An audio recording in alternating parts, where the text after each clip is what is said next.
ദൈവതിരുനാമത്തിന് മഹത്വമുണ്ടാകട്ടെ. ആർക്കും ഒരു ഉപദ്രവവും ചെയ്യാതെ സത്യസന്ധമായി ദൈവസന്നിധിയിൽ ജീവിക്കാമെന്ന് തീരുമാനിച്ചാലും സമാധാനം തരാതെ പുറകെ നടക്കുന്ന ആളുകളുണ്ട്. അപ്പോൾ നമ്മൾ ചിന്തിക്കും, ദൈവമേ, ഞാൻ എന്ത് ദോഷമാണ് ചെയ്തത്?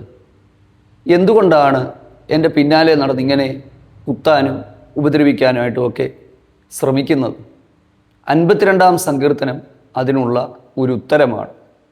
52-ാം സങ്കീർത്തനത്തിൻ്റെ പശ്ചാത്തലം ഞാൻ നിങ്ങളുമായിട്ടൊന്ന് പങ്കുവെക്കാം. ആ സങ്കീർത്തനത്തിലെ ചില വാക്കുകൾ നിങ്ങളുടെ ശ്രദ്ധയിലേക്കൊന്ന് കൊണ്ടുവരാം. ചതിവ് ചെയ്യുന്നവനെ, വഞ്ചന നാവുള്ളവനെ, ഇതാരെക്കുറിച്ചാണ് ഈ പറയുന്നത്? നമ്മൾ ചോദിക്കും, ദൈവദാസനെ, ഇതെന്ന് തീരും? അതിനുള്ളൊരു ഉത്തരവും ഞാൻ നിങ്ങളോട് പറയാം. നമ്മൾ എല്ലായ്പ്പോഴും പ്രതീക്ഷിക്കുന്നത് സമാധാനത്തോടും സ്വസ്ഥതയോടും കൂടെയുള്ളൊരു ജീവിതം നയിക്കാമെന്നാണ്. പക്ഷേ ദൈവരാജ്യത്തിലേക്ക് നമ്മൾ വന്ന് ദൈവജനത്തിൻ്റെ സത്യങ്ങളെ അനുസരിച്ച് ദൈവസന്നിധിയിൽ നിർമ്മലതയോടെയൊക്കെ നമ്മൾ ജീവിക്കാൻ ശ്രമിച്ചാലും സമാധാനം തരാതെ പിന്നാലെ നടന്ന് ഉപദ്രവിക്കുന്നവർ എല്ലാ കാലത്തും ഉണ്ട്. ഇത് പഴയ നിയമത്തിൽ മാത്രമല്ല, പുതിയ നിയമത്തിൽ നിന്ന് വാക്യത്തിൻ്റെ തെളിവുകളടക്കം ഞാൻ നിങ്ങൾക്ക് വിശദീകരിച്ച് തരാം. അന്നേരം അത് കൃത്യമായിട്ട് മനസ്സിലാക്കാനായിട്ട് പറ്റും. അതിലേക്ക് പോകുന്നതിന് മുൻപ് 52-ാം സങ്കീർത്തനം, ഈ ഒരു സങ്കീർത്തനം ഭയങ്കരമായ പ്രതിസന്ധിയിൽ പിന്നാലെ നടന്ന് ചിലർ ഉപദ്രവിക്കുന്ന സമയത്ത് ദാവീദ് എഴുതിയ ഒരു സങ്കീർത്തനമാണ്. അതായത് ചതിച്ച്, വഞ്ചിച്ച്, ഈ ചാരപ്പണി ചെയ്ത് വിവരങ്ങൾ മറ്റുള്ളവരിലേക്ക് എത്തിച്ച് പുറകെ നടന്ന് ഉപദ്രവിക്കുന്നവർ, അവരെക്കുറിച്ചൊക്കെ ഈ സങ്കീർത്തനത്തിൽ എഴുതിയിട്ടുണ്ട്. 52-ാം സങ്കീർത്തനം ആരംഭിക്കുമ്പോൾ, വീര, നീ ദുഷ്ടതയിൽ പ്രശംസിക്കുന്നത് എന്തിനാണ്? ദുഷ്ടതയിൽ പ്രശംസിക്കുന്ന ആളുകൾ, ചതിവ് ചെയ്യുന്നവനെ. എന്തായിരുന്ന ചതിവ്? മൂർച്ചയുള്ള ക്ഷൗരക്കത്തി പോലെ നിന്റെ നാവ് ദുഷ്ടത വകഞ്ഞുണ്ടാക്കുന്നു. ദാവീദ് ഒരു തെറ്റും ചെയ്തിട്ടല്ല. എന്താണ് അതിൻ്റെ സംഭവത്തിൻ്റെ പശ്ചാത്തലമെന്ന് ഞാൻ നിങ്ങൾക്ക് വിശദീകരിച്ച് തരാനായിട്ട് ആഗ്രഹിക്കുകയാണ്. ആ സങ്കീർത്തനത്തിൻ്റെ ടൈറ്റിലിൽ നമ്മൾ കാണുന്നത് സംഗീത പ്രമാണിക്ക് ദാവീദിൻ്റെ ഒരു ധ്യാനമാണ്. ശരിക്കും ജീവിതത്തിൽ സന്തോഷമുണ്ടെങ്കിലും ദുഃഖമാണെങ്കിലും ഒരു ദൈവവൈതലിന് അത് ദൈവം മുമ്പിലേക്ക് കൊണ്ടുപോയി ദൈവസന്നിധിയിൽ നിരത്തി വെച്ച് അതിനുള്ള മറുപടി ദൈവം എന്താണ് തരുന്നത് എന്നുള്ളത് കേൾക്കുക എന്നുള്ള ഒരൊറ്റ വഴി മാത്രമേ ഉള്ളൂ. ഏദോമ്യനായ ദേവോഗ് ചെന്ന് ശൗലിനോട് ദാവീദ് അഹീമലേക്കിൻ്റെ വീട്ടിൽ വന്നിരുന്നു എന്ന് അറിയിച്ചപ്പോൾ ചമച്ച സങ്കീർത്തനമാണ്. വളരെ പെട്ടെന്ന് ഞാനൊന്ന് നിങ്ങളുമായിട്ട് അതൊന്ന് വിശദീകരിക്കുവാനായിട്ട് ആഗ്രഹിക്കുകയാണ്. 1 ശമൂവേൽ 21, 22 ഈ 2 അധ്യായങ്ങളാണ് ഈ സങ്കീർത്തനത്തിൻ്റെ പശ്ചാത്തലം.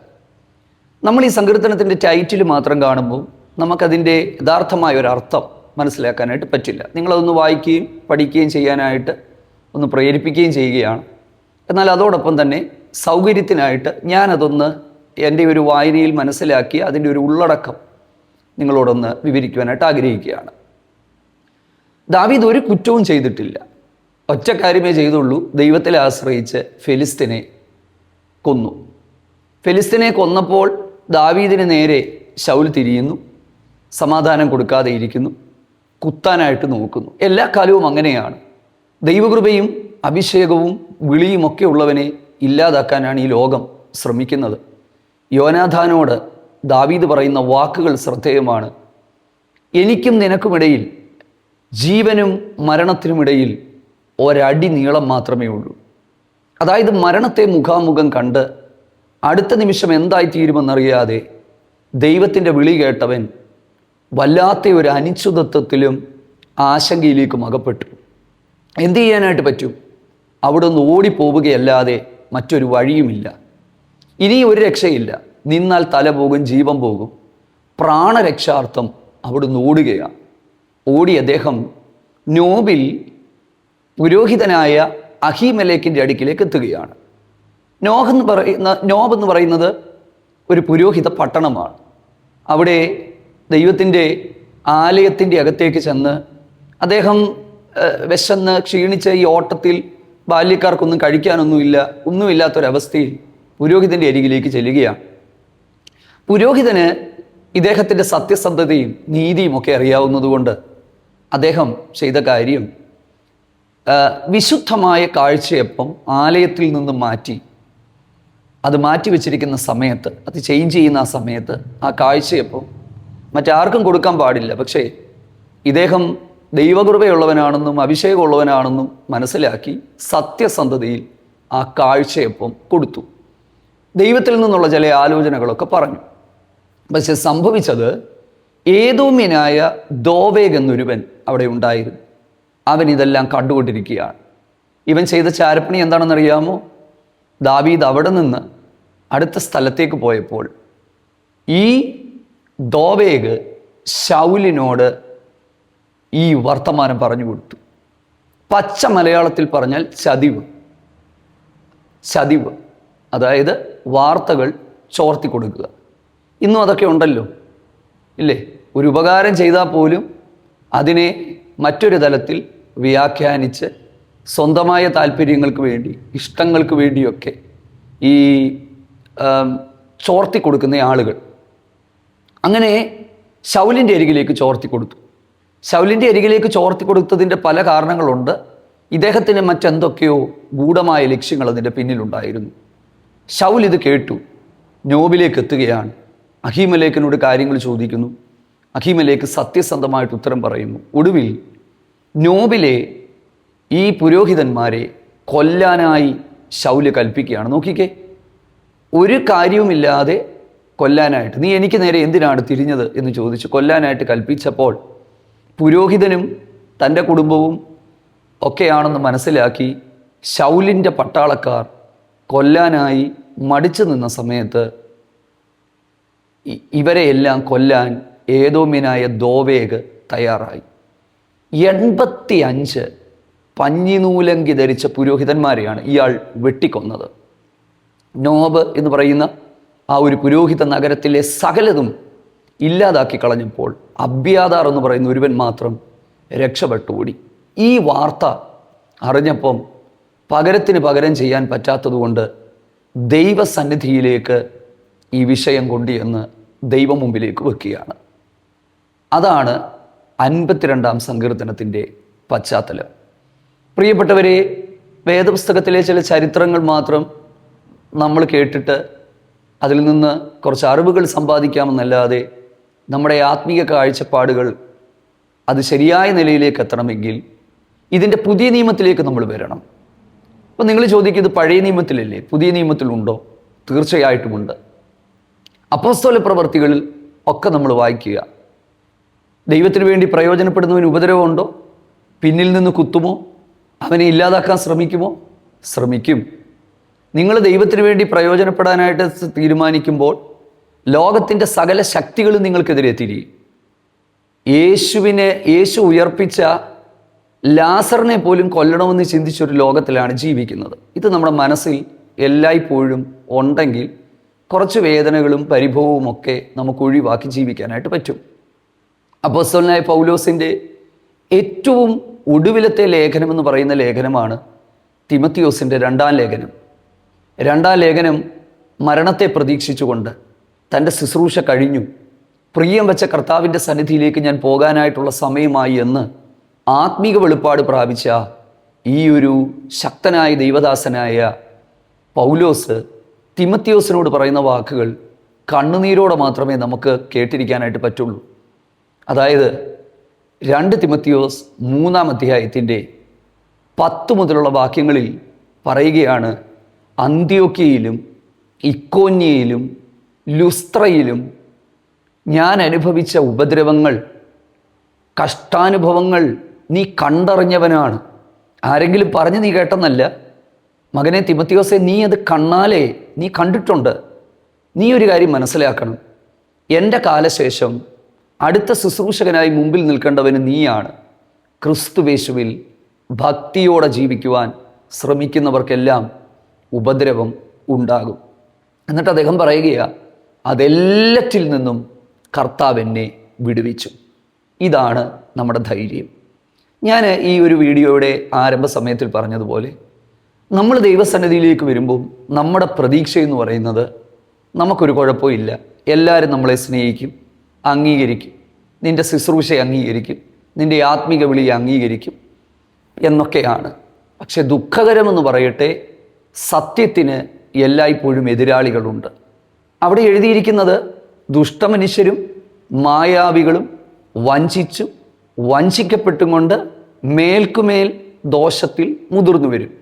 ഇതാണ് ഞാൻ ആദ്യം ഒരുപക്ഷെ എൻ്റെ കേൾവിക്കാർ ചോദിക്കാൻ സാധ്യതയുള്ള ആ ചോദ്യത്തിൻ്റെ ഉത്തരം നിങ്ങളുമായിട്ട് ഞാൻ പറയുകയാണ്. എന്തായിരുന്നു ആ ചോദ്യം? കർത്താവിൻ്റെ ദാസനെ, ഇതൊക്കെ മാറുമോ? ഇതൊക്കെ നീങ്ങുമോ? പ്രാർത്ഥിക്കാൻ നമുക്ക് മാറാനും നീങ്ങാനും ഒക്കെ. പക്ഷേ അവിടെ എഴുതിയിരിക്കുന്ന ഒരു കാര്യം, മേൽക്കുമേൽ മുതിർന്നു വരും. അപ്പോൾ ദുഷ്ടമനുഷ്യൻ്റെ പ്രവർത്തികൾ തീരുമെന്നല്ല എഴുതിയിരിക്കുന്നത്, അത് കൂടുമെന്ന. പണ്ടത്തിനെക്കാട്ടി ഇന്നും കൂടിയിട്ടേ ഉള്ളൂ. കർത്താവിൻ്റെ വേല വിശ്വസ്തയോടെ ചെയ്തു നോക്ക്, ദൈവത്തിന് വേണ്ടി ജീവിക്കാനായിട്ട് ശ്രമിച്ചു നോക്ക്. ഇരുളിൻ്റെ ശക്തികൾ അവനെ ഇല്ലായ്മ ചെയ്യുവാൻ സകല പരിശ്രമങ്ങളും നടത്തും. പിശാചിനാൽ സ്വാധീനിക്കപ്പെട്ട വ്യക്തികളെ ദൈവരാജ്യത്തിനെതിരെ തിരിക്കും. ഇന്നും ഇന്ത്യയുടെ വിവിധ ഭാഗങ്ങളിലും ലോകരാജ്യങ്ങളിലും നമ്മൾ നോക്കിയാൽ ദൈവരാജ്യത്തെ പ്രതി, ദൈവവചനത്തെ പ്രതി പീഡിപ്പിക്കപ്പെടുന്നവരും ഉപദ്രവിക്കപ്പെടുന്നവരും എത്ര പേരാണ്? എത്ര ആളുകളാണ് ജാമ്യം പോലും നിഷേധിക്കപ്പെട്ട് പല സ്ഥലങ്ങളിലും തടവറകളിൽ കിടക്കുന്നത്? അപ്പോൾ മേൽക്കുമേൽ മുതിർന്നു വരും എന്നുള്ളതാണ്. അപ്പോൾ ഇതിൻ്റെ സങ്കീർത്തനത്തിൻ്റെ വ്യാഖ്യാനങ്ങളിലേക്ക് വളരെ പെട്ടെന്ന് പോവുകയാണ്. ഞാൻ ആ പശ്ചാത്തലം ഒന്ന് പറഞ്ഞു എന്ന് മാത്രമേ ഉള്ളൂ. വീര, നീ ദുഷ്ടതയിൽ പ്രശംസിക്കുന്നത് എന്താണ്?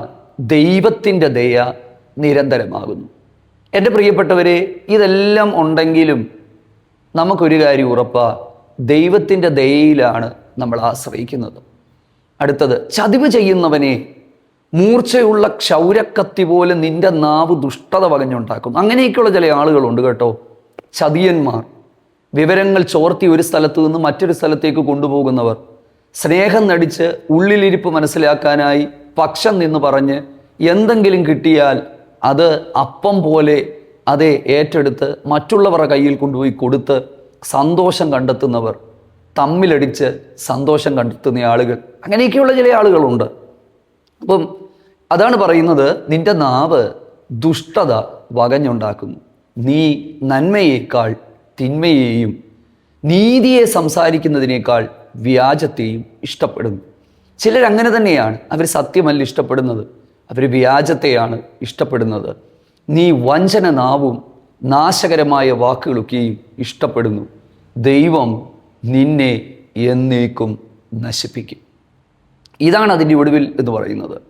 ഇങ്ങനെയൊക്കെ പോകുന്നവർക്ക് താൽക്കാലികമായ നേട്ടങ്ങൾ പലതും ലഭിക്കുമെങ്കിലും ഫൈനലി ദൈവം അവരെ ഇല്ലാതാക്കി കളയും. ഏദോമിനായ ദോവേഗ് താൽക്കാലിക നേട്ടങ്ങൾ സമ്പാദിച്ചെങ്കിലും പിന്നീടുള്ള ചരിത്രത്തിൽ നമ്മൾ കാണുന്നില്ല. പക്ഷേ ദാവീദിനെ സംബന്ധിച്ചിടത്തോളം ദാവീദിനെ എത്തിക്കേണ്ട സ്ഥലത്ത് ദൈവം എത്തിച്ചു. നിന്റെ കൂടാരത്തിൽ നിന്ന് അവൻ നിന്നെ പറിച്ചു കളയും, ജീവനുള്ളവരുടെ ദേശത്തു നിന്ന് നിന്നെ നിർമൂലം ആക്കും. നീതിമാന്മാർ കണ്ട് ഭയപ്പെടും, അവർ അവനെ ചൊല്ലി ചിരിക്കും. ദൈവത്തിന് സ്തോത്രം. ദൈവത്തെ തൻ്റെ ശരണമാക്കാതെ ദ്രവ്യ സമൃദ്ധിയിൽ ആശ്രയിച്ചുകൊണ്ട് ദുഷ്ടതയിൽ ജീവിച്ച മനുഷ്യൻ ഇതാ എന്ന് പറയും. മടങ്ങിവരവിനുള്ള അനേക അവസരങ്ങൾ ദൈവം കൊടുത്തിട്ടും യഥാർത്ഥമായി ദൈവസന്നിധിയിലേക്ക് മടങ്ങി വരാത്തവൻ്റെ അവസാനം എന്തായിത്തീരും എന്നുള്ളതാണ് ദൈവത്തിൻ്റെ വചനം വ്യക്തമായി പറയുന്നത്. പക്ഷേ ഇതെല്ലാം ഒരു ഭാഗത്തുണ്ടെങ്കിലും 8-ാമത്തെ വാക്യത്തിൽ പറയുന്നത്, ഞാനോ ദൈവത്തിൻ്റെ ആലയത്തിങ്കൽ തഴച്ചിരിക്കുന്ന ഒലിവ് വൃക്ഷം പോലെ ആകുന്നു. ഞാൻ ദൈവത്തിൻ്റെ ആലയത്തിൽ തഴച്ചിരിക്കുകയാണ്. ദൈവകൃപയിൽ ആശ്രയിച്ച് ദൈവത്തിൻ്റെ ഹിതമനുസരിച്ച് ദൈവത്തിൻ്റെ ആലോചനയനുസരിച്ച് നിരന്തരമായി ദൈവത്തോടുള്ള ആത്മീക ബന്ധത്തിൽ നിത്യതയെ ലക്ഷ്യമാക്കി ജീവിക്കുന്ന ദൈവപൈതലെ, എന്തെല്ലാം ഉയർന്നു വന്നാലും അവനൊരു തഴപ്പുണ്ട്. ദൈവത്തിൻ്റെ ആലയത്തിലാണ് തഴപ്പെന്ന് പറയുന്നത്. പഴയ നിയമകാലത്തിൽ ദൈവത്തിൻ്റെ ആലയത്തെക്കുറിച്ച് നമുക്കറിയാം. സമാഗമന കൂടാരവും പിന്നീടുള്ള യെരുശലേം ദേവാലയവും, അങ്ങനെ ദൈവത്തിൻ്റെ ആലയം എന്ന് ഉദ്ദേശിക്കുന്നത് അതാണ്.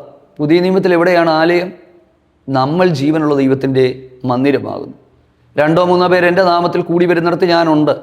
പുതിയ നിയമത്തിൽ ഏതെങ്കിലും ഒരു സ്ഥലത്ത് പോയി ആരാധിക്കുന്നതിന് ഒരു പ്രത്യേകതയുമില്ല. അങ്ങനെയെങ്ങും ഒരു സ്ഥലവും ദൈവം ആക്കി വെച്ചിട്ടുമില്ല. ഞാൻ ഇതിനു മുമ്പ് പല മെസ്സേജുകളിലും നിങ്ങളോട് ഈ കാര്യം ഞാൻ പറഞ്ഞിട്ടുണ്ടായിരുന്നു. പുതിയ നിയമത്തിൽ പരിശുദ്ധാത്മാവിനെ ഭക്തൻ്റെ ഉള്ളിലാക്കി അവനെ ദൈവം തൻ്റെ മന്ദിരമാക്കി മാറ്റി. അതുകൊണ്ടാണ് നമ്മൾ കാണുന്നത് കൊരിന്ത്യ ലേഖനം 6:19 നിങ്ങൾ ദൈവത്തിൻ്റെ മന്ദിരമാകുന്നു. ദൈവത്തിൻ്റെ പരിശുദ്ധാത്മാവിനെ നമ്മുടെ ഉള്ളിൽ തന്ന് നമ്മുടെ ശരീരത്തെ ഒരു വിശുദ്ധമായ പാത്രമാക്കി തീർത്ത് ഭക്തൻ്റെ ശരീരത്തെ ആലയമാക്കി തീർക്കാനായി സർവശക്തനായ ദൈവം ചെയ്ത പ്രവൃത്തി ഭയങ്കരമാണ്. ഇന്നും ആരാധനാലയങ്ങൾക്ക് താഴിട്ട് പൂട്ടുന്നവർ, അനുമതി നിഷേധിക്കുന്നവർ, അതേ പള്ളികളും ആരാധനാലയങ്ങളുമൊക്കെ അടച്ചുപൂട്ടി ഇതിനെ ഇല്ലെന്ന് വലിയ വായിൽ വീമ്പിളക്കുന്നവർ, അവരൊരു കാര്യം അറിയുന്നില്ല. ഇതെല്ലാം മുന്നമേലറിയാവുന്ന സർവശക്തനായ ദൈവം ഈ ഭൗതികമായ ആലയങ്ങൾക്കെല്ലാം അവസാനം കുറിച്ച് തൻ്റെ ഭക്തൻ്റെ ഉള്ളിൽ തൻ്റെ ആത്മാവിനെ ആക്കി. ഈ ആലയത്തിന് പൂട്ടിടുന്നവരും അനുമതികൾ നിഷേധിക്കുന്നവരും ഇനി ഇവിടുന്ന് ഇതൊന്നും വേണ്ട, ഈ രാജ്യത്തു നിന്ന് തന്നെ ഇതിനെ തുടച്ചു മാറ്റുമെന്നൊക്കെ പറയുന്നവർ മനസ്സിലാക്കുന്നില്ല. ദൈവഭക്തൻ്റെ ഉള്ളിലാണ് ദൈവം ഇതിനെ വെച്ചിരിക്കുന്നത്. ദൈവം ആരാണ് പ്രിയപ്പെട്ടവരെ? മനുഷ്യൻ്റെ എല്ലാം ചിന്തകൾക്കും അവൻ്റെ എല്ലാം വിചാരങ്ങൾക്കും എത്രയോ അതീതനാണ് നാം സേവിക്കുന്ന സർവശക്തനായ ദൈവം. ആ ദൈവത്തിൻ്റെ പദ്ധതികൾ അഗോചരമാണ്. ചിന്തിക്കുമ്പോൾ അത്ഭുതം തോന്നും. എത്ര അത്ഭുതമാണ്, എത്ര വിസ്മയകരമാണ്. ദൈവത്തിന് സ്തോത്രം. ഇതിനു മുമ്പ് ഞാൻ അതിനെക്കുറിച്ച് പറഞ്ഞിട്ടുണ്ട്. ഈ ആലയത്തിൽ തഴച്ചിരിക്കുന്ന ഒലിവ് വൃക്ഷം എന്നുള്ള ആ ഒരു കോൺസെപ്റ്റ് അത് കണ്ടപ്പോൾ ഞാൻ പറഞ്ഞു എന്ന് മാത്രമേ ഉള്ളൂ. ഇല്ലേ, യഹൂദ ജനം എന്ന് പറയുന്ന ആ ഒരു ജനത്തെ ദൈവം തൻ്റെ മക്കളായി തിരഞ്ഞെടുത്തു. അബ്രഹാമിനോട് പറഞ്ഞു, നിന്നാൽ ഭൂമിയിലെ സകല ജാതികളും അനുഗ്രഹിക്കപ്പെടും. അങ്ങനെ ആ ഒരു കൂട്ടത്തിന് ദൈവിക വെളിപ്പാടുണ്ടായി. അവരെ തൻ്റെ ജനമാക്കി മാറ്റി. കൽപ്പനകളും ചട്ടങ്ങളും എല്ലാം ദൈവം അവർക്ക് നൽകി കൊടുത്തപ്പം ആ ഒരു രാജ്യം തന്നെ ദൈവത്തിൻ്റെ പരമാധികാരത്തിന് കീഴിലായിരുന്നു. ഭരിക്കുന്നവർ ദൈവത്താൽ നിയമിക്കപ്പെട്ടവരായിരുന്നു. പക്ഷേ ദൈവത്തിനറിയാമായിരുന്നു ഇങ്ങനെ ഒരു കാലം കഴിയുമെന്നും ഇത് ഭൂലോകത്തിൻ്റെ അറ്റത്തോളം എത്തുമെന്നും ലോകത്തിൻ്റെ സകല വൻകരകളിലും ഇത് എത്തുമെന്നും. അന്നേരം ഏതെങ്കിലും ഒരു സ്ഥലത്ത് ഒരാലയം ഉണ്ടാക്കി എല്ലാവരും അവിടേക്ക് എത്തിച്ചേരുക എന്ന് പറയുന്നത് എളുപ്പമുള്ള ഒരു കാര്യമല്ല.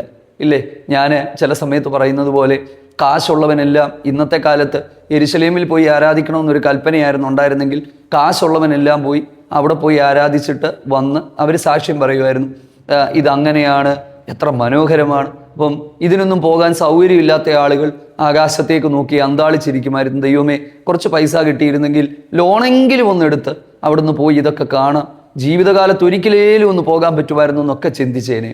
ഇതെല്ലാം മനസ്സിലാക്കിയ ദൈവം ആക്ഷരികമായ ആലയത്തിന് അവസാനം കുറിച്ചു. അതുകൊണ്ടാണ് യേശുവിൻ്റെ മരണത്തിങ്കിൽ യെരുശലേം ദേവാലയത്തിൻ്റെ തിരശീല മുകൾ തൊട്ട് താഴെ വരെ ചീന്തിപ്പോയി എന്ന് നമ്മൾ കാണുന്നത്.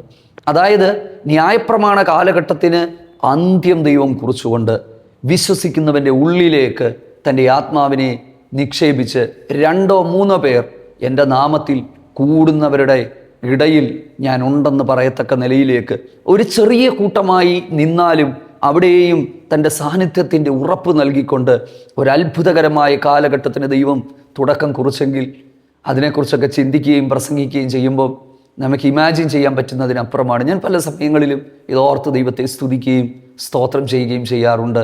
നോക്കുക, ഞാനോ ദൈവത്തിൻ്റെ ആലയത്തിങ്കിൽ തഴച്ചിരിക്കുന്ന ഒലിവ് വൃക്ഷം പോലെയാകുന്നു. ഞാൻ ദൈവത്തിൻ്റെ ദയയിൽ എന്നും എന്നേക്കും ആശ്രയിക്കുന്നു. പ്രിയപ്പെട്ടവരെ, ദൈവകൃപയിൽ നമുക്ക് ആശ്രയിക്കാം. എൻ്റെ ഈ ശബ്ദത്തെ കേട്ടുകൊണ്ടിരിക്കുന്ന, ഈ തിരുവചന സന്ദേശം കേട്ടുകൊണ്ടിരിക്കുന്ന പല പ്രിയപ്പെട്ടവരും സമാനമായ സാഹചര്യങ്ങളിലൂടെ കടന്നു പോകുന്നവരായിരിക്കാം. നിങ്ങൾ ഒരു കാരണവുമില്ലാതെ നിങ്ങളെ ഉപദ്രവിക്കുന്നവരും വേദനിപ്പിക്കുന്നവരും പറയാത്തത് പറഞ്ഞു എന്ന് പറയുന്നവരും ഒരു സ്ഥലത്തു നിന്ന് കേട്ട് മറുസ്ഥലത്ത് കൊണ്ടുവന്ന് എത്തിക്കുന്നവരും അത് ചർച്ച ചെയ്യുന്നവരും അത് വാർത്തയാക്കുന്നവരും ഒക്കെ ഉണ്ടാകാം. ഒരു കാരണവുമില്ലാതെ പിന്നാലെ നടന്ന് ഉപദ്രവിക്കുന്നവരുണ്ടാകാം. ഒറ്റ കാര്യം, അതിനൊന്നും മറുപടി പറയാൻ പോകാനും അതിനോടൊന്നും പ്രതികരിക്കാൻ പോയി നമ്മുടെ ദൈവകൃപ നഷ്ടപ്പെടുത്തി കളയാതെ നമുക്ക് മാതൃകയാക്കാൻ പറ്റുന്നത് കർത്താവായ യേശു ക്രിസ്തുവിനെയാണ്. കാരണം കോടതികൾ മാറി മാറി വിസ്തരിക്കുമ്പോഴും ഒരുപാട് കള്ളസാക്ഷികൾ തനിക്കെതിരെ വന്നു, ഒരുപാട് ആരോപണങ്ങൾ തനിക്കെതിരെ വന്നു. അവിടെയൊന്നും മിണ്ടാതെ നിന്നുകൊണ്ട്, അതേ ഒരു അറക്കുവാൻ കൊണ്ടുപോകുന്ന ആടിനെ പോലെ മിണ്ടാതെ തല താഴ്ത്തി നിന്നുകൊണ്ട് ഈ ആരോപണങ്ങളും അപവാദങ്ങളും എല്ലാം തനിക്ക് നേരെ പറയുമ്പോഴും, കള്ളസാക്ഷികളുടെ സാക്ഷ്യങ്ങൾ ഒത്തുവരാതെ ഇരിക്കുമ്പോഴും, കാൽവറി ക്രൂശിൽ പിതാവ് ഏൽപ്പിച്ച ദൗത്യം നിർവഹിക്കാനായിട്ട് നിൽക്കുമ്പോൾ ഒന്നും മിണ്ടാതെ, വേണമെങ്കിൽ പരീശന്മാരുടെയും ശാസ്ത്രിമാരുടെയും ഒക്കെ വായടച്ചവന് ആ ചോദ്യങ്ങൾക്ക് ഉത്തരം കൊടുക്കാമായിരുന്നു. യേശു തിരിച്ചെന്തെങ്കിലും പറഞ്ഞിരുന്നെങ്കിൽ ഉത്തരം മുട്ടിപ്പോകുമായിരുന്നു. അത് പറയാൻ അറിയാൻ വയ്യാത്തത് കൊണ്ടൊന്നുമല്ല. പക്ഷെ അദ്ദേഹം മിണ്ടിയില്ല. മിണ്ടാതെ നിന്ന് പിതാവിൻ്റെ ഇഷ്ടം എന്താണെന്ന് തിരിച്ചറിഞ്ഞുകൊണ്ട് ഏൽപ്പിച്ചു കൊടുക്കുന്ന കർത്താവ്, ആ കോടതി മുറികളിൽ നിൽക്കുന്ന കർത്താവ് നമുക്കൊരു മാതൃകയാണ്. എല്ലാത്തിനും മറുപടി പറയാനും ന്യായീകരിക്കാനും ഒന്നും പോകണ്ട. ഓക്കെ, പറയുന്നെങ്കിൽ പറഞ്ഞു. പക്ഷെ അംഗീകരിക്കാത്ത ആളുകളുടെ മുമ്പിൽ ഇതൊക്കെ എന്തിനാണ് തെളിയിക്കാനായിട്ട് പോകുന്നത്? മിണ്ടാതെ ഇരിക്കുക, മിണ്ടാതെ ഇരുന്ന് ദൈവമെന്ന് അറിയുക. സത്യം ഒരു നാൾ പുറത്തു വരും. ഞാൻ കഴിഞ്ഞ ദിവസം നിങ്ങളുമായിട്ട് പങ്കുവെച്ചതുപോലെ ഫിലദൽഫിയ സഭയോട് പറയുകയാണ്, ഞാൻ നിന്നെ സ്നേഹിച്ചുവെന്ന് അവർ മനസ്സിലാക്കും, അവർ നിന്റെ കാൽക്കൽ വന്ന് നിന്നെ നമസ്കരിക്കും. പ്രിയപ്പെട്ടവരെ, സത്യത്തെ മറച്ചു വെക്കാനായിട്ട് പറ്റില്ല. കാലങ്ങളിൽ ദൈവം ഇതെല്ലാം സത്യമാണെന്ന് തെളിയിക്കും. അടുത്തത്, നീ അത് ചെയ്തിരിക്കൊണ്ട് ഞാൻ നിനക്ക് എന്നും സ്തോത്രം ചെയ്യും. അടുത്തത്, നിന്റെ നാമത്തിൽ പ്രത്യാശിക്കും, നിന്റെ ഭക്തന്മാരുടെ മുമ്പാകെ നല്ലതല്ലോ. ദൈവമേ, ഒത്തിരി പ്രശ്നങ്ങൾ എൻ്റെ ചുറ്റുപാടുമുണ്ട്. അടിച്ചുയരുന്ന തിരകളും കാറ്റും കോളുകളും എല്ലാം ഉണ്ട്. പക്ഷേ എൻ്റെ പ്രത്യാശ അങ്ങിലാണ്. എൻ്റെ ലക്ഷ്യം അങ്ങിൽ മാത്രമാണ്. കാറ്റും കോളും തിരമാലകളും എല്ലാം അടിക്കട്ടെ, പക്ഷേ ഞാൻ ദൈവത്തിൻ്റെ ആലയത്തിലാണ്, ഞാൻ ദൈവകൃപയിലാണ്. അടുത്തത്, അങ്ങയുടെ ദയയിലാണ് ഞാൻ ആശ്രയിക്കുന്നത്. പ്രിയപ്പെട്ടവരെ, ഒരു നിമിഷം നമുക്ക് ദൈവത്തോട് പ്രാർത്ഥിക്കാം. കർത്താവേ, ആ അദൃശ്യമായ ദൈവകൃപ, ആ ഒരു ദൈവികമായ ദയ, അതൊക്കെ ഞങ്ങളുടെ ജീവിതത്തിൽ അനുഭവിപ്പാൻ, ഇന്ന് കടന്നു പോകുന്ന പ്രതിസന്ധികളെ തരണം ചെയ്യുവാൻ ഉള്ള കൃപ ദൈവം ഞങ്ങൾക്ക് നൽകി തരണമേ. ഞങ്ങളെ സ്നേഹിക്കുന്ന ഞങ്ങളുടെ നല്ല ദൈവമേ, സ്വർഗീയ നല്ല പിതാവേ, നന്ദിയോട് ഞങ്ങൾ അങ്ങേക്ക് സ്തോത്രം ചെയ്യുന്നു. കർത്താവേ, ഈ 52 സങ്കീർത്തനത്തിൽ നിന്ന് ഞങ്ങൾക്ക് തന്ന അനുഗ്രഹീതമായ ആലോചനകൾക്കായിട്ട് നന്ദി പറയുന്നു. ദൈവമേ, ദുഷ്ടമനുഷ്യരുടെ കൈകളിൽ നിന്ന് ഒക്കെ ഞങ്ങളെ വിടുവിക്കുന്ന ദൈവം, പൗലോസ് അപ്പോസ്തലൻ പറഞ്ഞതുപോലെ കർത്താവ് അതിൽ നിന്നെല്ലാം എന്നെ വിടുവിച്ചു എന്ന് പറഞ്ഞതുപോലെ, ആ ഒരു ദൈവിക വിടുതലുകൾ കൊണ്ടാണ് ഞങ്ങൾ ഇന്നും നിൽക്കുന്നത്. ഞങ്ങളെ വിഴുങ്ങുവാൻ, ഞങ്ങളെ ഇല്ലാതാക്കുവാൻ ഈ ലോകത്തിൻ്റെ ശക്തികൾ മുഴുവനും കടഞ്ഞ് പരിശ്രമിക്കുമ്പോഴും ദൈവമേ, അതിൻ്റെ പല്ലിനൊന്നും ഞങ്ങളെ ഇരയാക്കി കൊടുക്കാതെ ഓരോ ദിവസവും അങ്ങയുടെ കൃപയിൽ ഞങ്ങളെ നിലനിർത്തുന്നത് കൊണ്ട് ഞങ്ങൾ നന്ദി പറയുന്നു. കർത്താവേ, ഈ സന്ദേശം കേട്ടുകൊണ്ടിരിക്കുന്ന പ്രിയപ്പെട്ടവരാരൊക്കെയാണെന്നൊന്നും ഞാൻ അറിയുന്നില്ല, എങ്കിലും ഞങ്ങൾ ഒരുമിച്ച് അവരെ ദൈവകരങ്ങളിലേക്ക് ഏൽപ്പിക്കുകയാണ്. ഒറ്റയ്ക്ക് പടപൊരുതുന്നവരും വേദനകളിലൂടെ കടന്നു പോകുന്നവരും ഒക്കെ ഉണ്ട്. അവരെ ആശ്വസിപ്പിക്കണമേ, ഹൃദയങ്ങൾക്ക് സമാധാനം ദൈവം നൽകണമേ. നിങ്ങളുടെ മക്കളുടെ ഓടുകൂടെ അവിടുത്തെ കൃപയും സാന്നിധ്യം കൂടെ ഇരിക്കണം. യേശു രക്ഷകന്റെ നാമത്തിൽ അപേക്ഷിക്കുന്നു പിതാവേ, ദയ തോന്നി ഉത്തരമരുളണമേ. ആമേൻ. ദൈവം നിങ്ങളെല്ലാവരെയും ധാരാളമായിട്ട് സഹായിക്കട്ടെ.